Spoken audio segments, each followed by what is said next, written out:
बदल चुकी है हवा, पीओके पर जयशंकर के बयान का क्या है मतलब। पिछले दिनों ब्रिटेन और आयरलैंड के अपने 6 दिवसीय दौरे के बीच विदेश मंत्री एस जयशंकर लंदन में भारत का उदय और विश्व में उसकी भूमिका विषय पर बोल रहे थे। सत्र समाप्ति के बाद एक पाकिस्तानी पत्रकार ने उनसे पूछा कि क्या प्रधानमंत्री नरेंद्र मोदी कश्मीर विवाद के हल के लिए अमेरिकी राष्ट्रपति डोनाल्ड ट्रंप के साथ अपने संबंधों का इस्तेमाल कर सकते हैं। जयशंकर ने कहा कि कश्मीर में हमने ज्यादातर समस्याओं का समाधान कर लिया है।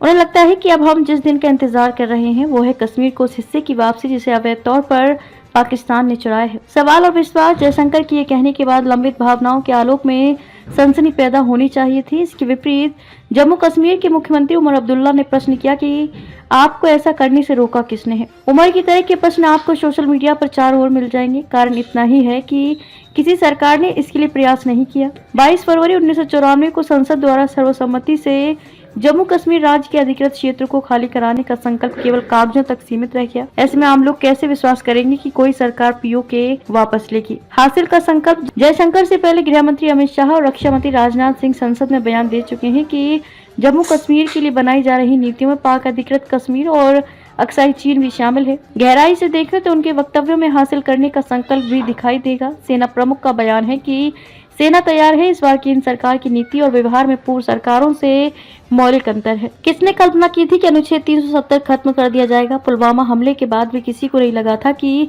वायुसेना सीमा पार बमबारी कराएगी। आज नहीं तो कल पाकिस्तान अधिकृत कश्मीर की वर्तमान स्थिति केवल क्षेत्र के आर्थिक विकास के नजरिए से ही नहीं, सुरक्षा की दृष्टि से भी परेशानी की बड़ी वजह है। यह दो हिस्सों जम्मू कश्मीर और गिलगित बाल्टिस्तान के रूप में बटा है। 1963 के एक समझौते में काराकोरम के उत्तर में स्थित जम्मू कश्मीर के 5000 वर्ग किलोमीटर सक्सगाम क्षेत्र को पाकिस्तान ने चीन को दे दिया था। चीन पाक आर्थिक गलियारा वहीं से होकर ग्वादर बंदरगाह तक जाता है, जिसका भारत ने लगातार विरोध किया है। इसे भारत का अभिन्न अंग बनाए बिना हमारी सुरक्षा कैसे सुनिश्चित हो सकती है। इसलिए आज नहीं तो कल किसी सरकार को ये काम करना ही होगा। ये मानना गलत है कि पीओके के लोग पाकिस्तान के पक्ष में हैं। कबायलियों द्वारा कब्जा किए क्षेत्र को भले उस समय कश्मीर के एक वर्ग ने स्वतंत्र घोषित कर दिया, लेकिन इसका पूरा नियंत्रण इस्लामाबाद केंद्रित है। विधानसभा होने के बावजूद उसके पास कोई अधिकार नहीं है। आज तक पाकिस्तान को हिम्मत नहीं हुई कि वह इसे अपना प्रांत घोषित कर दे। पाकिस्तान के संविधान में सिर्फ 4 सूचीबद्ध प्रांत हैं: पंजाब, खैबर पख्तूनख्वा, बलूचिस्तान और सिंध। इसलिए ये गलतफहमी भी नहीं होनी चाहिए कि पाक अधिकृत कश्मीर पाकिस्तान का हो चुका है। पाक नियंत्रित होने के बावजूद यहाँ लगातार इस्लामाबाद के विरुद्ध विद्रोह होते रहते हैं। कई तरह के खनिज और वन्य औषधि संपदा होने के बावजूद यह क्षेत्र विकास से कोसों दूर है।